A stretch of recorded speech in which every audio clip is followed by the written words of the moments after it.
towards this administration and this president. It is counterproductive for what they're trying to do. And look at Bush 41. He had an awful lot he could have said about Bill Clinton, but he showed a lot of dignity and class, and he didn't do it.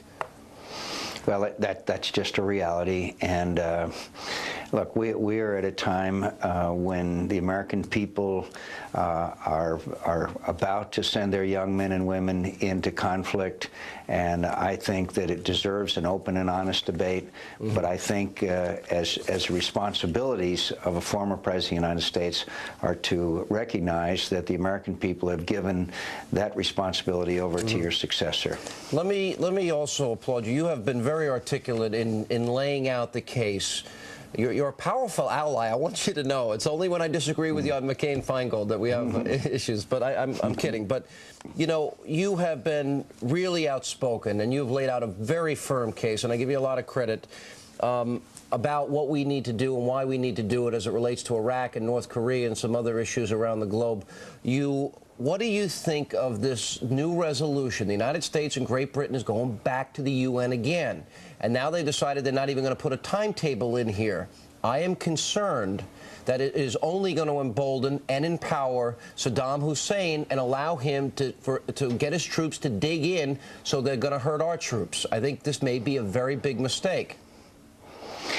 Well, it may be if it unfolds the way you describe. I think the administration is going to a large degree for the sake of Tony Blair, who has been steadfast and deserves our efforts to help him. I think they're going to go back, get the vote, and say, look, it's pretty obvious that France / Germany, although I'm not sure exactly how that plays out, but if the French decide to veto, they say, look, we've run out the string here.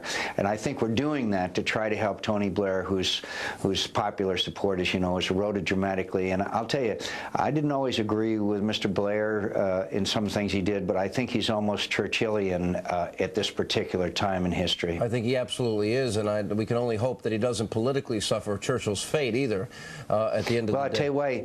I'll tell you why he won't. It's because we're going to win this victory. Tragically, we will lose American lives, but it will be brief. We're going to find out massive evidence of weapons of mass destruction, and we're going to find the incredible brutalities that this dictator has inflicted upon the Iraqi people. And so I think he's going to be justified. I'm confident that he will be justified. I am confident that all those things that you predict are going to come true, and a lot of people that have been laying out the case against this are going to be very embarrassed, at least if they have conscience.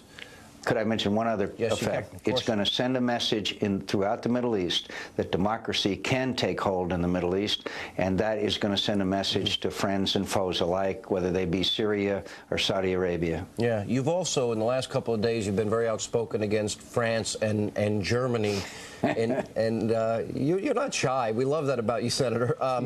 But really, when you look at the business dealings of these two countries, now that they have become revealed really in just the last 2 weeks, oil deals, arms deals, Germany, France, Russia, it is appalling that it is somewhat clear to me that this is the real motivation behind their political maneuverings. You concur?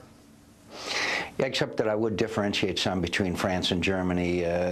Germany's where they are because the cynical behavior of Mr. Schroeder, in his zeal and desperation to get reelected, he played the anti-American card and he won. Now he's got to stick to it. But the Germans are helping us in Bosnia. They're helping us in Kosovo. They headed the peacekeeping operation in Afghanistan, and they're protecting our bases.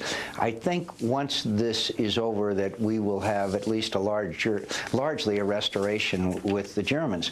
The French have thrown sand in the gears of the alliance for a long period of time, and I think what they risk is isolation from the rest of Europe. The most heartening thing of this whole difficult period with Europe is the way that the Latvian president spoke up, the way that the Romanians have said to the French, they're very traditional allies, I'm sorry, but we're with the Americans because we know what oppression and terror are all about. We have more with Senator McCain after the break. Then world peace